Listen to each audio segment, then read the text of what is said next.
He is tortured, killed, decapitated, and his family finds his body. Okay, that's John Doe number 9. That family has not only lost their loved one, but they've also lost the ability to survive in this region. And you can imagine who stays around for that. There were some Americans, and Chiquita settled with the Americans, but not with the Colombians.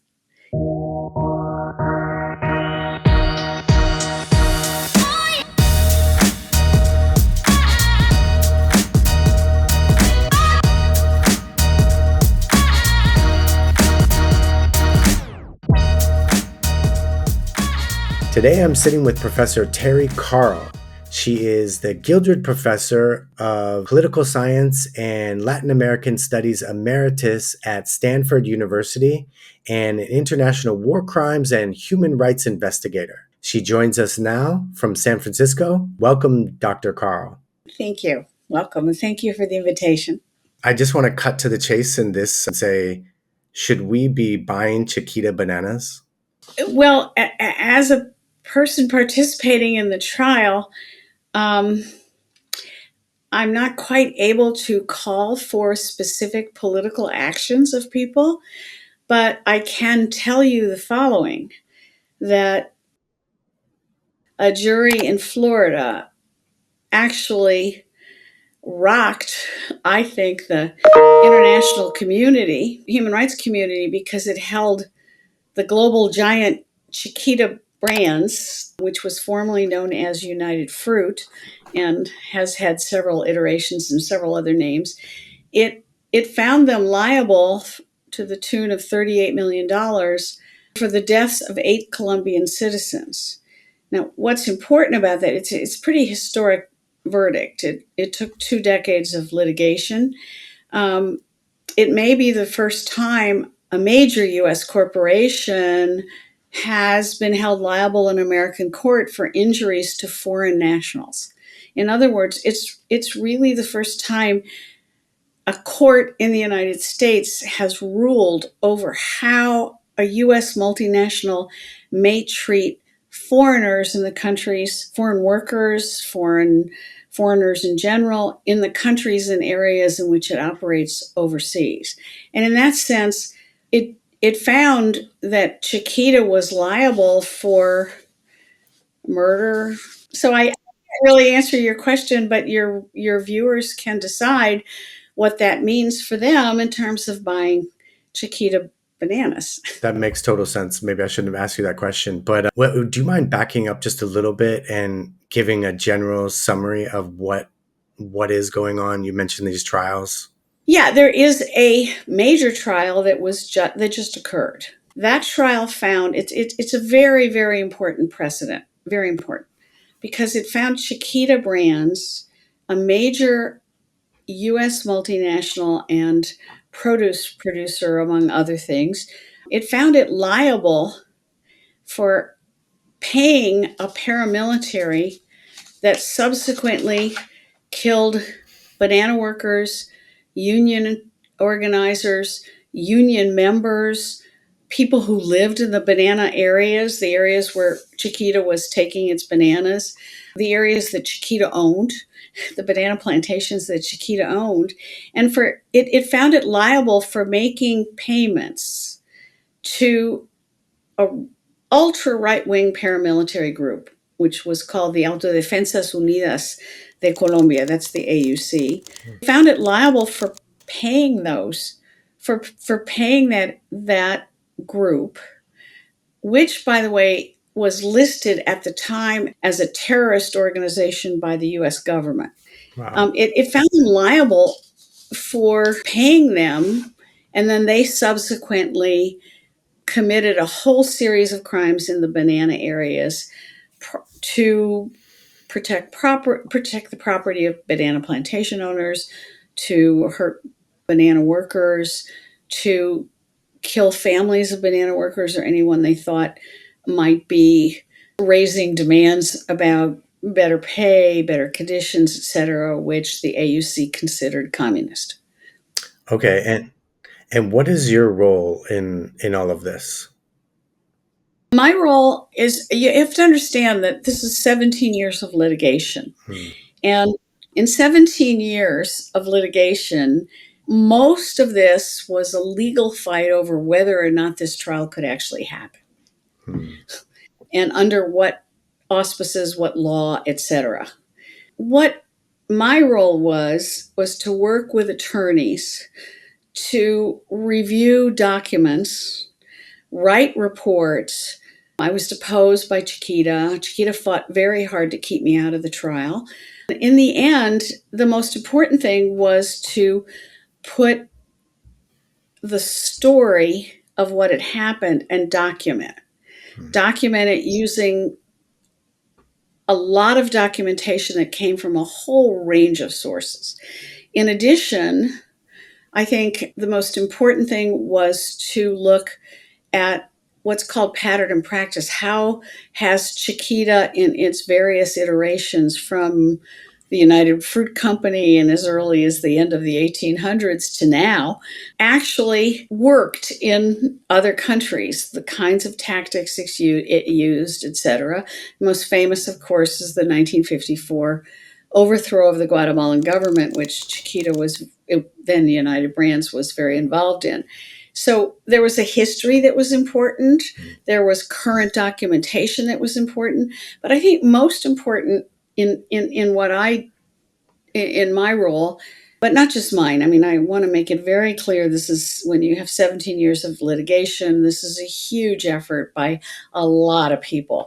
And I'm not the most important by any means of those people. The most important thing that I think was to answer what Chiquita was claiming. And Chiquita was claiming that it paid this paramilitary because it was being extorted by them.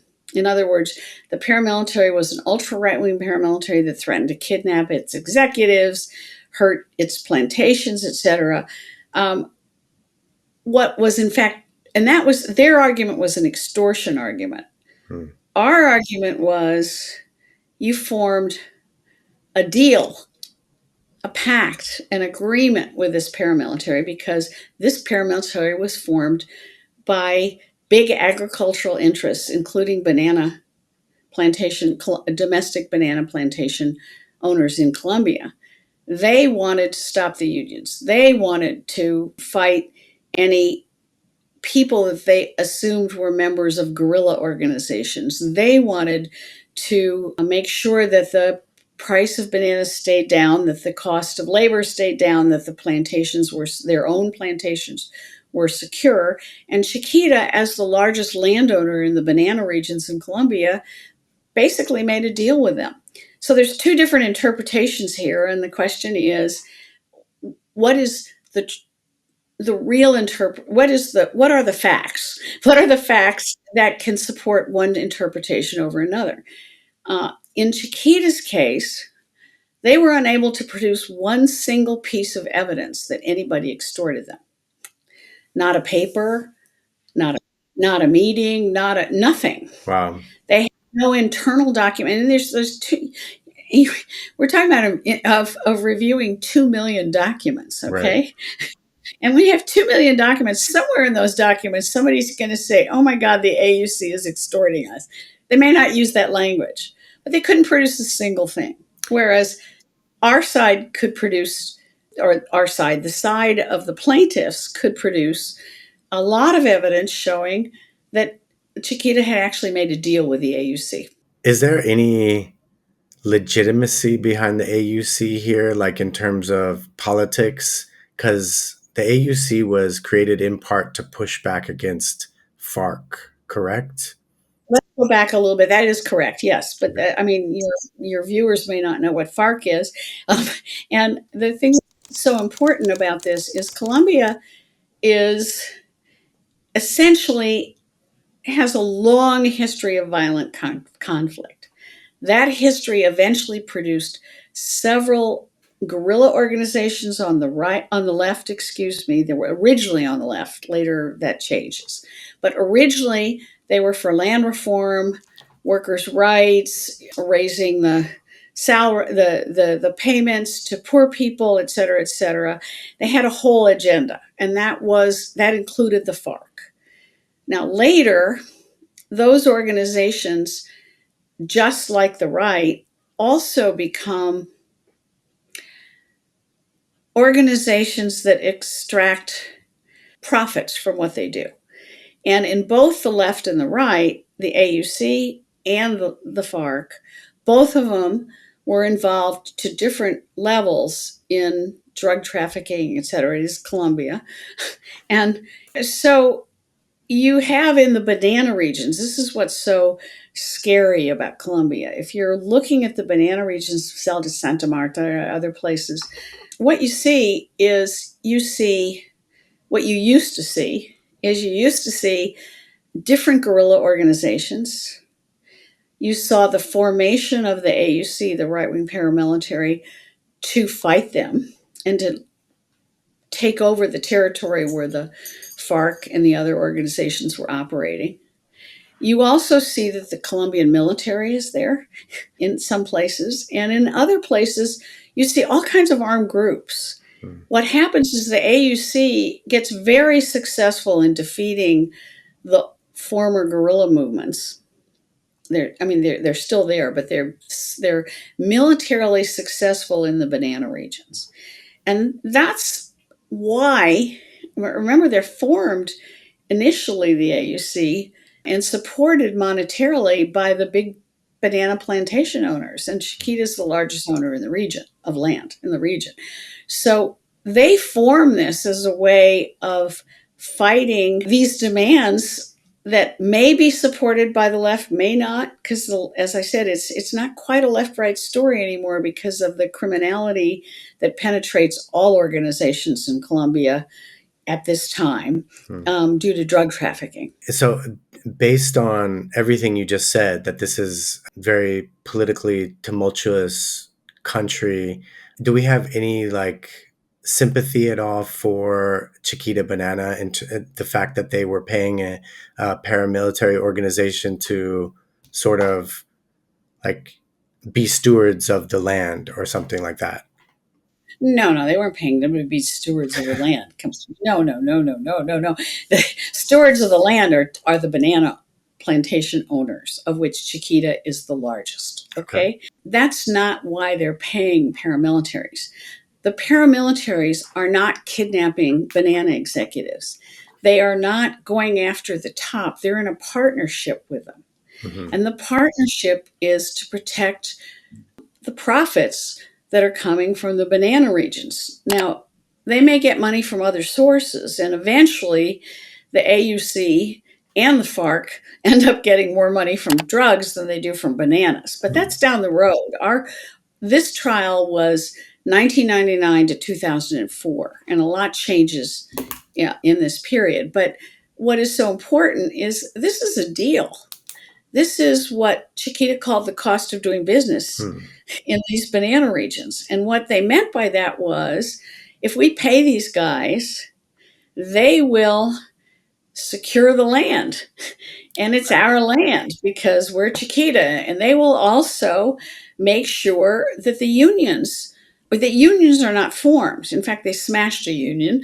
They will make sure that workers do not have the salaries they need to live. And what's important about Chiquita, because it's a multinational, it moves into Colombia in the middle of huge violence. It had pulled out in 1984. It moves back in 1988, 89, in the middle of huge violence because it has problems in Central America where workers are also demanding things, particularly Costa Rica. There's also a bunch of natural disasters, and there's all kinds of other problems in Central America that affect their profits there. But they moved to Colombia because these are perfect lands for bananas. It has always been a banana producing region. They moved back in, having pulled out 4 or 5 years earlier, and they moved back in making a decision that while everybody else is leaving, they're going to come in and buy up the land. And so they profited in so many ways. For example, at this point in time, the largest number of internal refugees, and external actually, came from these regions where people were fleeing conflict. So they would flee, small farmers, a peasant, would leave his land, leave his house, leave his animals, leave everything, and run from the paramilitaries, Mhm. right? And when they'd run, they'd leave, and then Chiquita would come in and get the land. And so if it got the land, it might get the land through judicial maneuvering that might give them a title at the end, but with what they call judicial architecture, I think, because they had to make a kind of legal structure over this. But you've got hundreds of thousands of people fleeing this area and leaving their land. And then Chiquita becomes the largest landowner. Did you know that only 4% of Japanese matcha is organic? And an even smaller fraction of that is high quality. We source from the 4%. And an even smaller sliver of that, which is actually good. Hi, I'm Mona, head of operations at the Tea Tapes. We built this company on a simple idea: create uncompromised, high-end organic matcha and tea to fund independent media and real journalism. So you get the finest and most complex matcha in Japan, sourced from farmers that have dedicated their lives to the craft while supporting a brand new business model for journalistic integrity. Experience the 4% yourself and back independent news while you do it. Check out teatapes.com. Peace. Are there cases now where they're trying to get their land back? Oh, yeah, absolutely, in Colombia. Yeah, absolutely. They have to show this. And Chiquita did leave Colombia eventually. Now, Chiquita's not in Colombia anymore. Hmm. It's out for this reason, among others. There, we have, when I say we, I mean, there are Earth Rights International representing the families of victims has 4,500 families or victims. 4,500. Wow. Yeah, and there were only 8 in this trial. And the eight. This is a bellwether trial. Is that correct?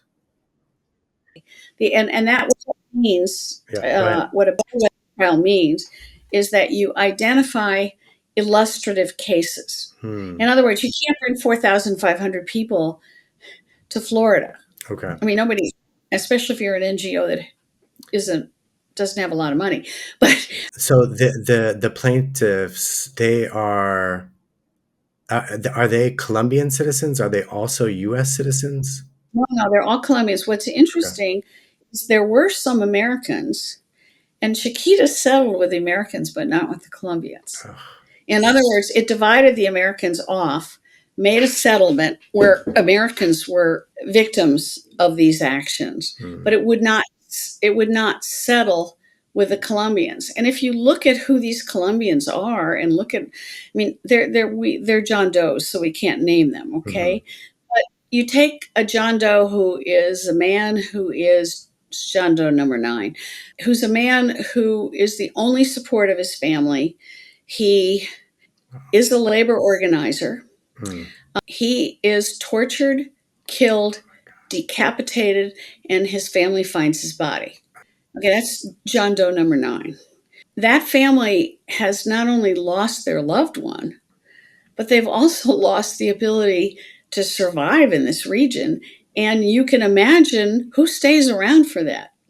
What family stays around for that? And the plaintiffs in this are all people like that. Hmm. They're people who are killed in the most awful ways. The thing about the AUC, it was an organization that believed that the more, or at least its leadership believed at the time, that the more brutal the killing, the more horrible the decapitation, the more torture was around, the more people would flee the area. And they saw all of these people as members of the FARC, as members of guerrilla organizations. Okay. They weren't. They lived there. They produced bananas. They organized. They did whatever they did. They were peasants. Most of the plaintiffs are poor people. May have owned a little tiny piece of land. They're not big Chiquita landowners. They're not big banana land. So you said that the Earth Rights International has 4,500 people that they're representing. But like when you describe the type of person that's involved with this, I just imagine that there's likely many more that have never come forward or haven't got a connection to an NGO or something like that. live outside Colombia.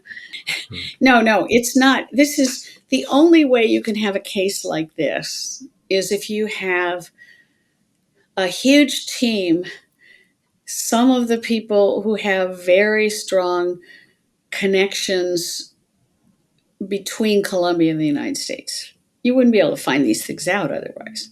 Right. We don't we I think this trial only hit the tip of the iceberg, if you want. It's so important because they're bellwethers, they're illustrative, there's more to come, etc.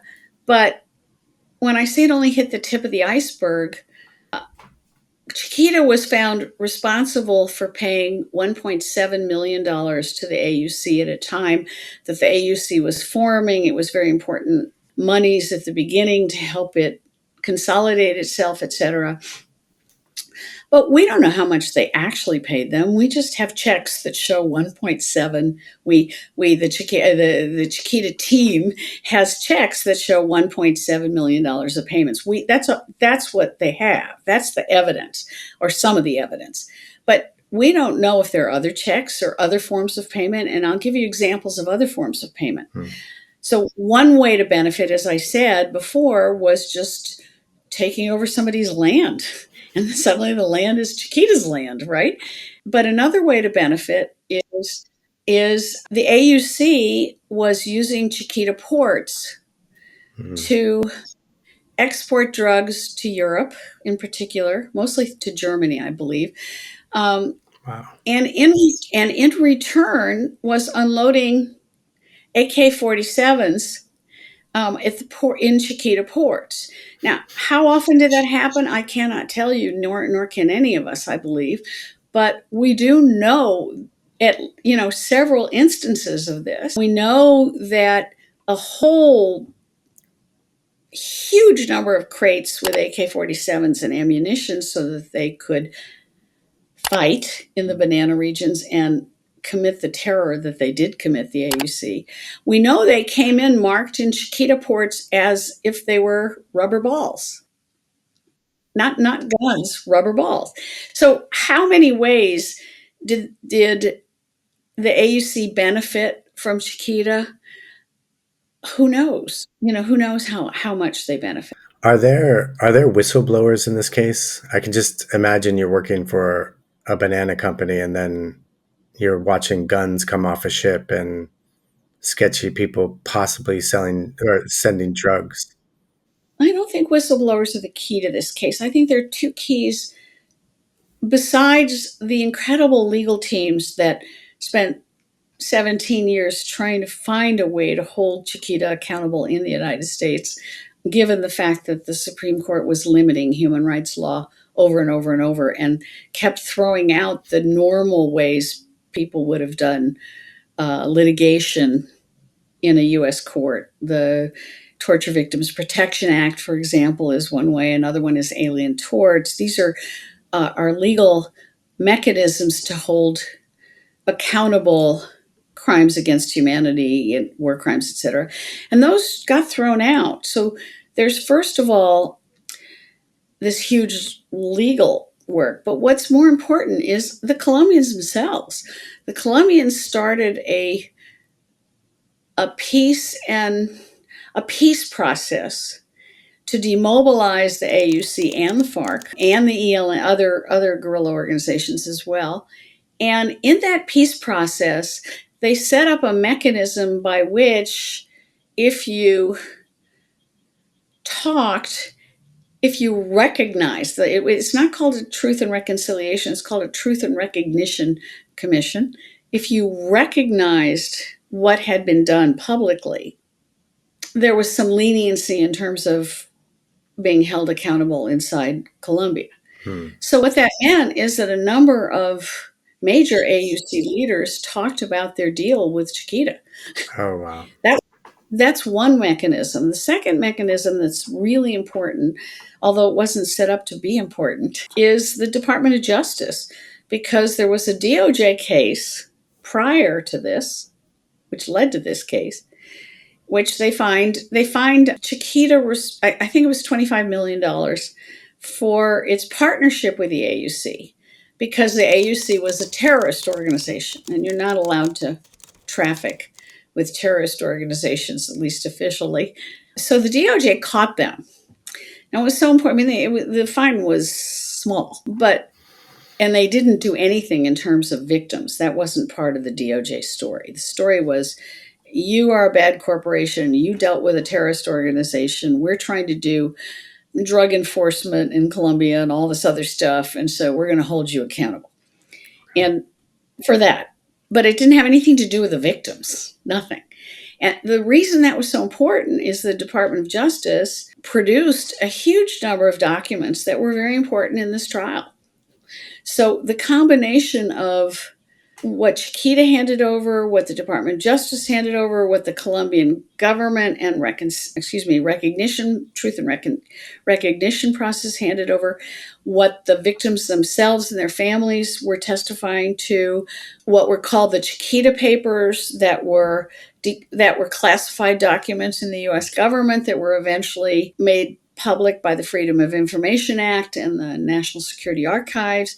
All of those things produced it was almost like there was too much information. That part of the problem was going through, finding the needles in the haystacks, if I can put it that way. I'm just curious, like, I'm in Japan. I wonder how this news has been received in the US. I looking it up, you can see it was covered everywhere. It has been very well covered, more than most trials ever are. Very well covered. And although I sometimes think some of the most important things are not covered. And what do you mean by that? Well, I think that the lawyers, the ability of the lawyers, when you're in the 11th Circuit in Florida, this is not exactly a human rights court.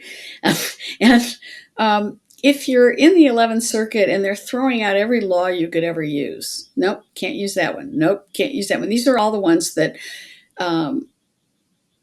people like me who do human rights crimes and document them and then sometimes testify in trials, those trials have always used Torture Victims Protection Act, Alien Torts, et cetera, and they just kept throwing those out. Okay. So there was a lot of creativity in that. There's legal creativity. Okay. That meant that other doctrines that hadn't been used in a long time permitted the lawyers suing Chiquita to use Colombian law in U.S. courts. Oh, and wow. That's really important because that doesn't usually happen. I didn't understand that either, even reading through the law blogs. The law blogs don't show you. I think some of this is very important because it expands the repertoire, the legal repertoire for people who want protections for human rights violations. It also, and I think Forbes said it best, I can't remember the exact quote, but they basically said it's a shot against the bow of other multinationals who are doing really bad things abroad. If they're doing bad things that violate the laws of the country they're in and U.S. law, this verdict should scare them. And it helps out those victims that are in a country with a defunct legal system sometimes as well, correct? Colombia doesn't have a defunct legal system. It actually has one of the most developed legal systems in Latin America. Why the laws are so good in Colombia on certain things. That doesn't mean they're implemented. They just happen to be on the books. What was true in this case is that anybody testifying or suing Chiquita was risking their life. The plaintiffs, the families that had the courage to come forward and say, we want justice, those people could not be guaranteed safety to pursue this in Colombia. And I actually was in Colombia when the verdict was announced. And the very first thing the president of Colombia did was he tweeted out, why isn't this trial in Colombia? And of course, he's right. In a perfect world, it would be in Colombia. But why are people named John Doe 9? Why is John Doe 9, the man who was decapitated and tortured and murdered and, etc.? Why is his name not known? There's a reason for that. It's protection against any kind of retaliation. I was just thinking about like a multinational working in a country like Syria as well, and that this case opens up potential, like other potential cases for against multinationals for crimes I committed can't abroad. multinational operating, a U.S. multinational operating in Syria right now, but maybe there is one. What is true in the Middle East that is different? I mean, this is an agricultural story. The commodity is bananas. The product, food, right? Where you see in the Middle East many more questions about the behavior of companies is really in oil and mining, and increasingly we're going to be seeing it in lithium as well. Okay. Okay. And lithium. Okay. Yeah, I say lithium because lithium is only located in certain places, very few, and you need it for everything that allows us to talk to each other, our computers, our cell phones, there's so many things. It's for batteries really, and it is probably the largest source of lithium is in the Congo, Okay. and that's not a peaceful place. Right. I think it also kind of helps us as consumers demand more from the the corporations that we're buying things from as well. And I should say, and this is not, you know, corporations are always going to try to keep labor costs down. I mean, that's how they operate. But to my knowledge, Dole, another large banana company, did not do this. It's Chiquita that hired the paramilitary. It is not Dole. It is not Del Monte. It is not other large corporations that were operating in the banana regions and decided to sell their lands and move out and go somewhere else because you couldn't operate there. Right. That's when Chiquita said, "Nope, we're going to do it this way instead." And and that's what really distinguishes Chiquita in this story. I mean, I can almost imagine a couple owners or a board meeting and they're saying like, this is a potential opportunity or an opening. You know, all the other brands are out. We can take That's over the right. country almost. And we did it in 1928. We did it before that. So It was the country as much as it was these the regions. I mean, regions. It's a big country. It has regions that are very hard to get to. They're very hard to monitor. It's one of the reasons why it was the center for for drug production, and or for laboratories for drugs and moving them. And that's why the original narco traffickers were in Colombia. Now they're in Mexico, but they used to be in Colombia, right? This is a territory that's not so easy to govern, and it isn't easy when you get outside of the big cities to monitor what's happening. Yeah, when I was talking about how was it received in the US, it was covered well and everything. I'm just thinking about the average consumer. I also searched Chiquita protests. Nothing came up. And No, nobody called for a boycott because the trial team, that is not in the purview of a trial team. right, no, I mean, if it's being covered by everywhere, I'm just thinking, I don't know, the average college student, they're on the campuses now for other reasons, and it's Is looking at the Middle East right now. They're looking at Palestine, and we seem to be a one issue country when it gets to college students, and it's really Israel Gaza right now on the colleges. They're not looking at bananas. right. Okay. And you said that you're a full-time international war crimes and human rights investigator. So what other kind of things are you working on? What's important? What should people be thinking about? Yeah, I also write because when you do war crimes, crimes against humanity, human rights investigations, there are many of them that there is no chance at all for them to come to trial. Coming to trial is the unusual case.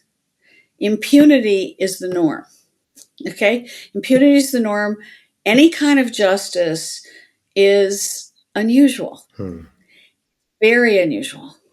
And you can imagine how unusual it is in this case if you're doing 17 years of litigation and you have lawyers in Ohio and Florida and this place and that place, and then you have Earth Rights International, and then you start calling in, two academics, and then, I mean, it's just, this is not easy stuff to put together. And those teams who put it together they were persistent. They never stopped. They never gave up.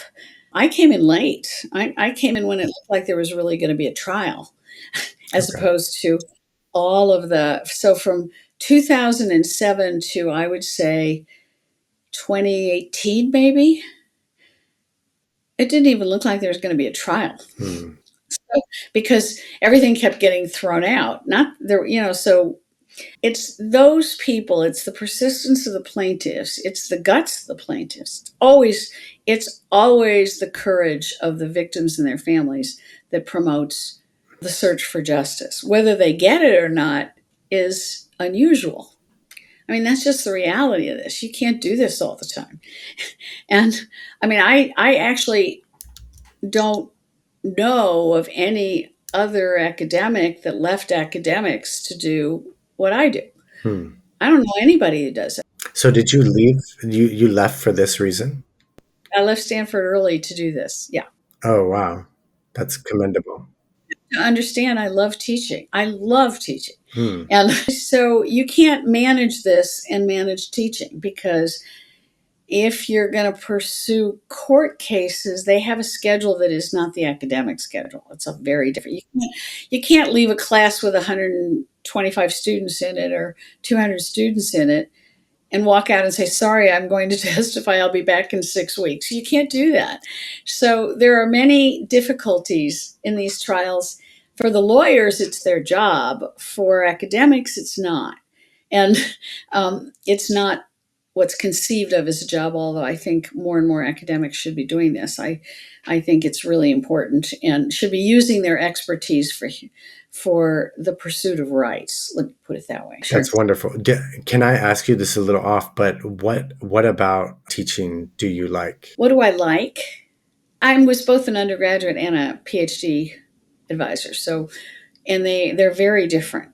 From the undergraduates, I like the fact that they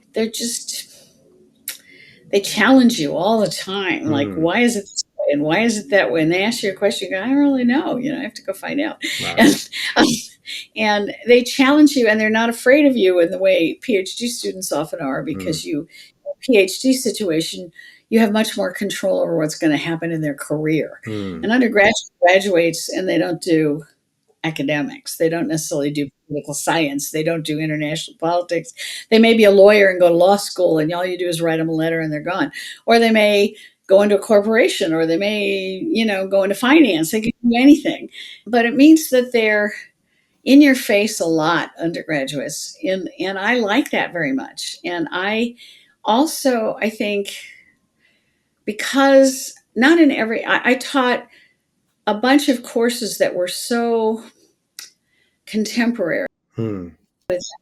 I taught the global politics of human rights. That was just a hugely important and popular course. And because of it, I got all the foreign students. I got a lot of diversity. I got students coming from everywhere. I got students who were trying to figure out why their parents would talk about the country they came from.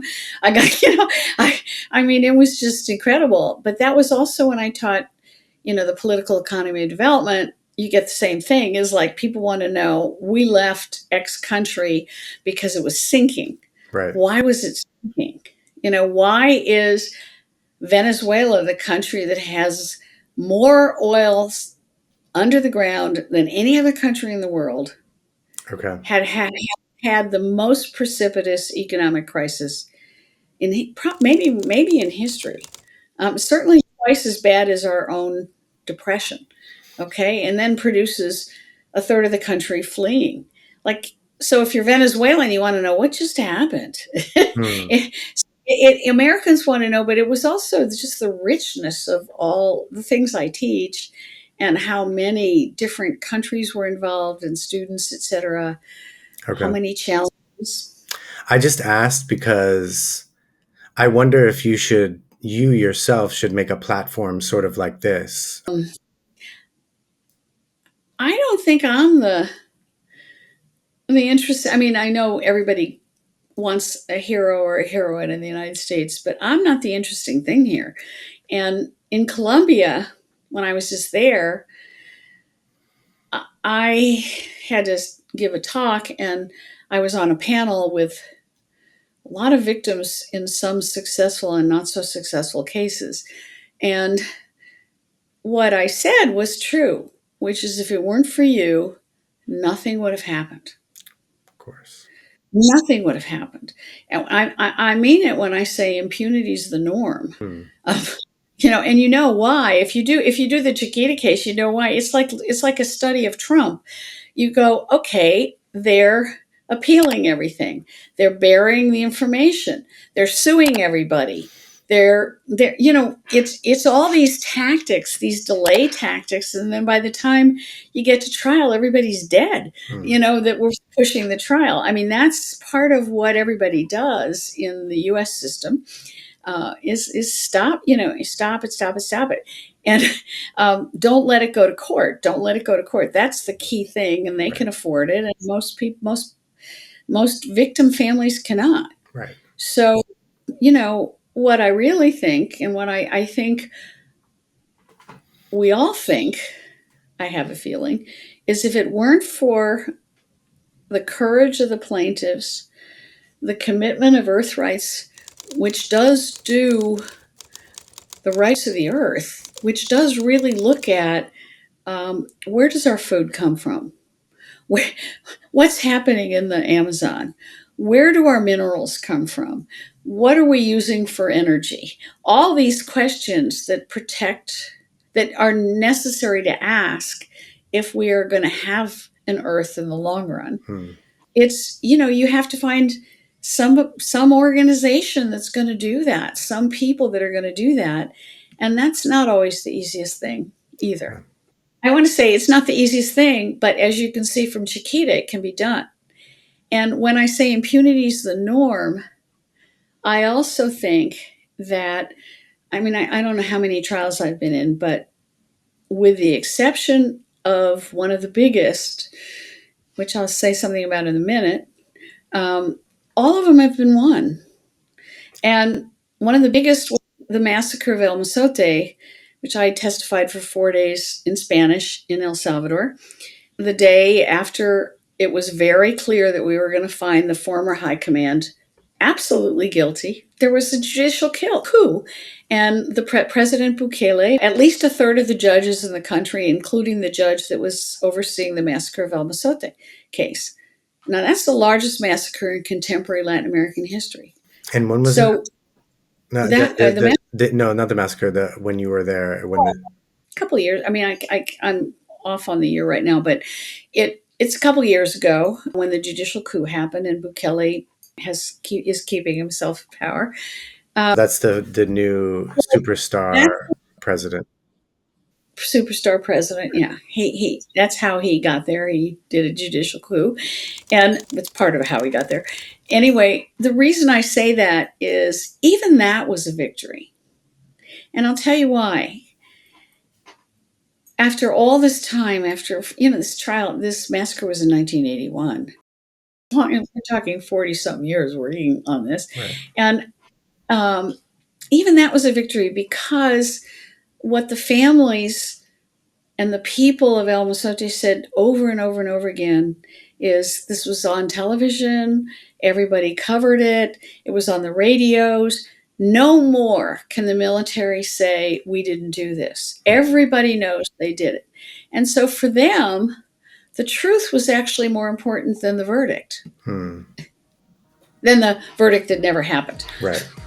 Thank you for your time. Wonderful speaking with you. Thank you. Bye. Okay, great.